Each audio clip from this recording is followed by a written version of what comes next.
Bienvenidos a un nuevo capítulo de la saga de comandos. Esta vez vamos a hablar del comando XP o de lo que se suele conocer como la experiencia, esa barrita que veis siempre en la parte inferior donde tenemos toda nuestra mochila, nuestro inventario. Ahí abajo ese 3 indica el nivel de experiencia y los puntos están abajo en esa otra rayita verde. Y me diréis, Leti, ¿por qué estamos hablando de esto si es un comando que realmente no tiene mucha dificultad? Bueno, me apetecía presentároslo porque es un comando que si lo combinamos con diferentes comandos dentro de los bloques de comando vamos a poder crear cadenas, por ejemplo, que den experiencia a los jugadores cuando completen determinadas acciones o cuando hayan superado determinadas pruebas que hayamos personalizado dentro del juego. Además, esta experiencia nos sirve para etiquetar, renombrar objetos usando el yunque. También vamos a poder crear y configurar libros encantados que luego van a poder encantar otros objetos, armaduras y armas. Y por supuesto tenemos el franco de experiencia que cuando le tiramos veis que da estas partículas que si las absorbemos, ¿habéis visto lo que acaba de pasar a la barrita? Eso es porque acabamos de sumar puntos de experiencia. Los puntos de experiencia sabemos que se consiguen de manera normal, pues haciendo o realizando acciones como minar, como conseguir carbón, matar determinados mobs o simplemente ir desbloqueando ese árbol de logros que tiene Minecraft dentro. En Minecraft Java tenemos dos comandos que interactúan con esta experiencia y con este XP, por el que también se le conoce. El comando Experience nos permite configurar o añadir experiencia a determinados jugadores dentro del juego. Si yo le digo añadir, ¿vale? Entendemos que set es fijar, at es añadir y query simplemente ver.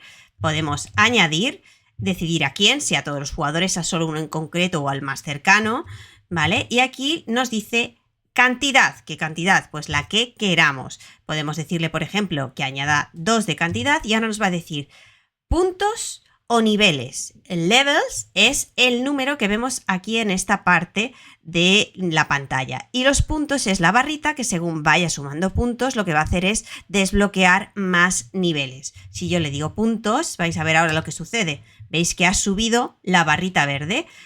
Si yo le digo que quiero que suba niveles en su lugar, lo que va a suceder es que el 3 se convierte en un 5 y podemos seguir operando y dando niveles. También podemos usar números negativos. Si yo en lugar de 2 pongo -2, esto lo que va a hacer es restarle experiencia y con esto podemos configurar diferentes acciones que sucedan en el juego. Por ejemplo, si queremos penalizar a los jugadores por hacer determinadas acciones, ya que de forma predeterminada la única manera de que un jugador pierda experiencia es muriendo, ¿vale? Cuando morimos no solo perdemos el inventario, sino que también se puede desperdigar nuestra experiencia y se nos puede quedar a 0. Este es uno de los comandos. Luego también tenemos el de XP, que sirve para lo mismo. Al fin y al cabo, veis las opciones son las mismas, añadir, consultarlo o fijar esa experiencia. Y aquí, si le decimos, pues por ejemplo, añadir, luego lo siguiente que nos pide es el jugador, cantidad y puntos o niveles como ya hemos hecho antes. Efectos prácticos es lo mismo, pero esto es exclusivamente para Java, porque en Minecraft Bedrock y Education no vamos a tener todos estos comandos.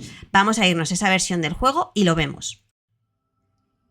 En la versión Bedrock educativa, el comando que vamos a poder usar para alterar la experiencia o el XP que tenemos es XP no experience y aquí ocurre una cosa, veis que me pone cantidad y luego la opción de poner una L. Si yo solo pongo cantidad, por ejemplo vamos a poner un 3 y que lo quiero que me lo dé a mí, veis que la barrita casi no ha cambiado porque lo que estoy dándole son 3 puntos de experiencia, pero si le pongo una L mayúscula ya no van a ser puntos, sino que van a ser niveles y ese 60 que veis ahí abajo se convierte en un 63. Esa es la manera que tenemos aquí de diferenciar entre puntos y niveles. Por supuesto, los números negativos van a seguir funcionando de la misma manera. Veis que ahora ha vuelto a ser 60. Y eso es todo lo que vamos a poder hacer con el comando de XP dentro de Minecraft Bedrock y Education, aunque seguramente con próximas actualizaciones se amplíen sus posibilidades, al menos a que podamos ver cuál es el XP de otros jugadores. Veis que yo tengo aquí 60 y los que me seguís en el canal sabéis que casi siempre todos los vídeos que hacemos aquí en Nekoland los hacemos en creativo. Esto es porque juguemos en el modo de juego en el que juguemos, nuestro avatar va a ir coleccionando experiencia de lo que vayamos haciendo, incluso aunque estemos en creativo, pero luego al cambiar a modo supervivencia va a reconocer toda esa experiencia que hemos ido recogiendo y la va a traducir en la cantidad que llevemos hasta el momento. ¿Qué se os ocurre que podríamos llegar a hacer con la experiencia, con esas combinaciones de comandos? Seguro que tenéis ideas de otros youtubers que ya han hecho por ahí, así que si queréis que llevemos alguna a cabo explicada paso a paso, dejádmelo en los comentarios. Espero que os sirva el vídeo y nos vemos en el próximo.